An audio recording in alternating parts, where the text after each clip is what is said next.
Sir, देश में लगातार राम गूंज सुनाई दे रही है, जिसका जिक्र आपने भी किया। लेकिन राहुल गांधी ने भी 14 जनवरी से मणिपुर से अपनी यात्रा शुरू की। क्या राहुल गांधी की जो न्याय यात्रा है वो प्रधानमंत्री नरेंद्र मोदी के अश्वमेध घोड़े को रोक पाएगी? और आखिर उनको मंदिर जाने से क्यों रोक दिया गया समय उसी तारीख को जिस दिन प्राण प्रतिष्ठा थी? FIR भी दर्ज करवा दी गई उनके खिलाफ।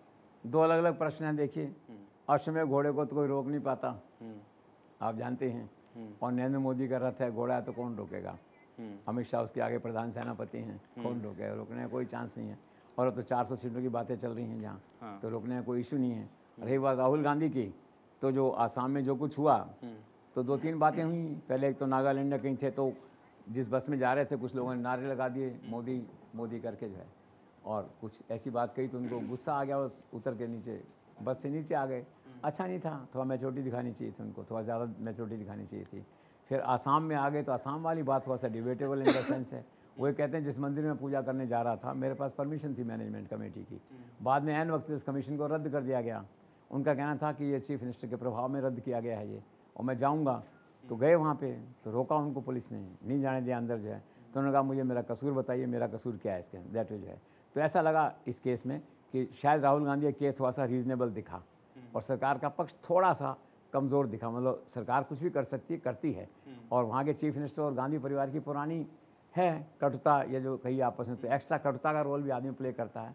लेकिन कुल मिला के मेरा कहना ये है कि इस घटना को रोका जा सकता था। राहुल गांधी क्या करते हैं मंदिर में जाके भी? आज नरेंद्र मोदी का चेहरा इतना बड़ा हो गया है, विशाल का है, उनका कद इतना बड़ा हो गया है, ये छोटी छोटी बातें को प्रभाव डालने वाली नहीं है। लेकिन होता क्या है कि more loyal than the king. कुछ लोग कभी ये सोचते हैं ना, जैसे कि खुश होंगे लोग जो है, तो कभी कभी अति उत्साह में भी कोई काम हो जाता है। मुझे केस की मेरिट मालूम नहीं है, हो सकता है कि उन्होंने कहा भड़का रहे थे उनको, जो उनके साथ मीडिया एडवाइज़र और ये जो लोग हैं भड़का रहे थे इनको वहाँ पे, तो हो सकता है भड़काने की बात उनका मैं मेरिट इसके सबूत ला के दूंगा, चीफ मिनिस्टर ने करूँगा।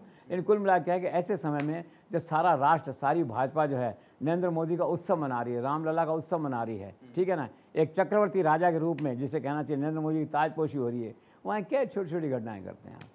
मत करिए ये। ऐसे क्या है कि आप ऐसा कोई काम मत करिए जिससे नरेंद्र मोदी की जो आज इमेज है उस पर कोई नेगेटिव रिफ्लेक्शन जाता हो। इसलिए वो प्रधानमंत्री हैं, पार्टी के नेता, आप कुछ भी करेंगे तो थोड़ा बहुत लोग कहेंगे, उसे जोड़ेंगे बात को जो है। तो ये थोड़ा सा अनफॉर्चुनेट हुआ without going in merits of the case. और मैं सबको ये सलाह देना चाहता हूँ इसमें अगले कुछ महीनों के लिए, खास करके भाजपा के लोगों को, नेताओं को, मुख्यमंत्रियों को, भाई कुछ मत करिए, कृपा करके बैठिए, बस केवल भगवान राम की मूर्ति देखिए, नरेंद्र मोदी का भाषण सुनिए, ऑडियो देखिए, और चुनावी जीतना है ना, अल्टीमेटली आप जीत जाएंगे घर बैठे बैठे। ये सब करने की ज़रूरत नहीं है। कुल मिला के ऐसा कोई काम मत करिए जिससे नरेंद्र मोदी का जो विशालकाय व्यक्तित्व उभर के सामने आया है उस पर कोई छींटा लगाने की बात आए। तो kindly don't be more loyal than the king.